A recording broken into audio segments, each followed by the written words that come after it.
next category is just gonna be movies that I would say watch it on streaming, and that's it. Okay, so we're gonna start off with Dungeons and Dragons. This is a really good movie. This is a really high stream. It almost added to the collection. I think it gets a little too sidetracked in a movie about a quest, but overall, it's some good foundation. I hope they do a sequel and improve on it, unlike Shazam 2. Very much looking forward to see what they do in this series. Next up, I have another Michelle Rodriguez film, Fast X. This is a really fun time. I'm currently playing the review I did with I Am Cincinnati Man. But this movie, Fast X, it's fun. It's really stupid. If you haven't seen any of the movies in this series, then this is not the one to start with. I'm just gonna say that, okay?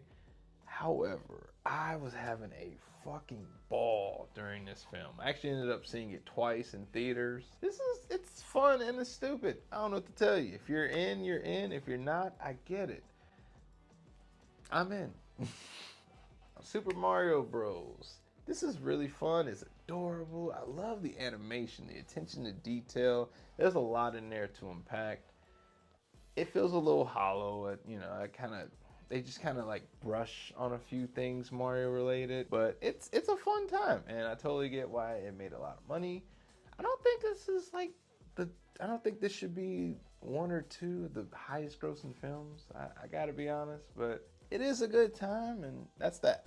Scream 6. One thing about me, I love Scream. I actually have the first four films. Not a big fan of the fifth one, and yes, the third one's but big Scream fan here. Scream 6 is a fun time. The logic behind these Ghostface iterations, I mean, it's been stretched already to shit. But yeah, they really pulled some old bullshit on this one. This ridiculous stabbing that involves someone getting stabbed about 36 times or so. It's goddamn ridiculous. No real specifics here. Just spoiled someone getting stabbed almost 40 times. But this is a fun time. It really is. Don't let me throw you off here. I love Scream. I love the meta humor. They might need to switch it up though for the next one. Next up, Guardians 3. This was a very, very beautiful film. Not perfect. I really do think that Guardians 1 was the perfect iteration or combination for these characters. This one's better than the second one, which is, the second was my least favorite of the three. This one is an improvement, but it feels too manipulative. I'm all against animal abuse, but it felt kind of like they took the easy route. I'm sorry. Megan. Yeah. I saw the trailer last year and I bought all the way in. This is a really great foundation. So let me be clear here. They're making a sequel, so once again, we can improve on what's laid down.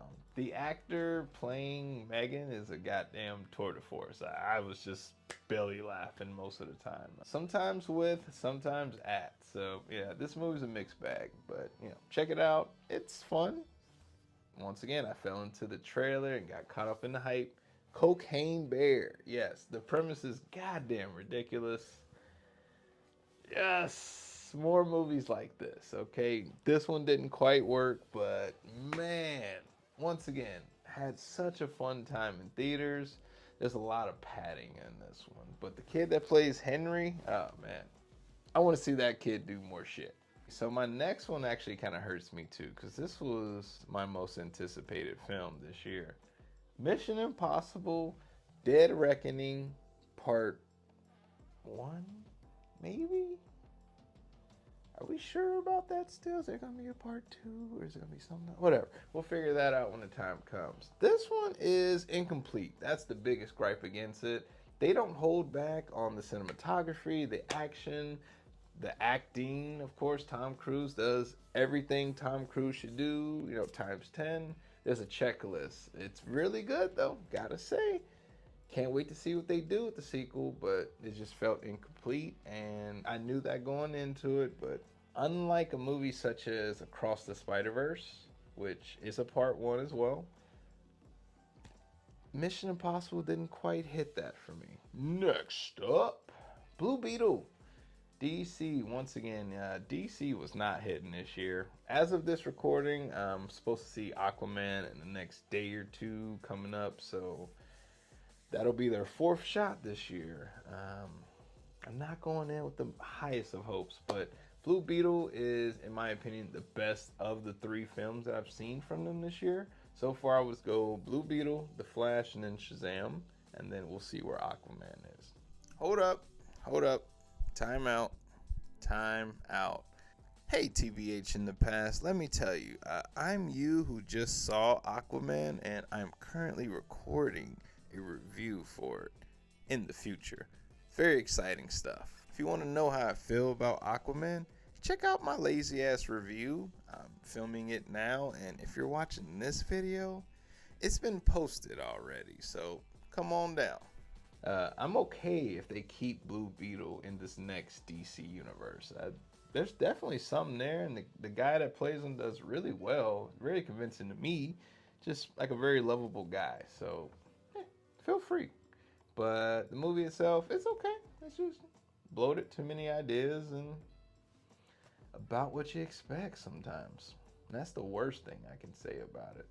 On to the next one here, The Nun 2.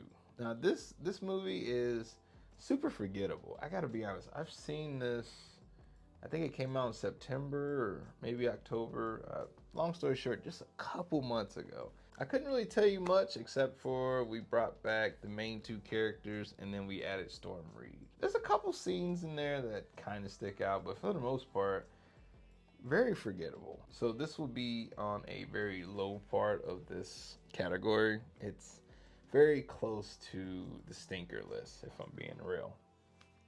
And last up, I have Oppenheimer, which I already discussed. No need to get back into, but it's good for streaming, I guess.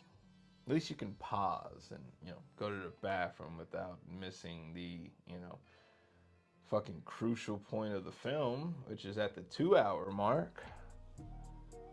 Yeah. So close to being a stinker, but on a technical level, it's brilliant. So, damn it. Oh!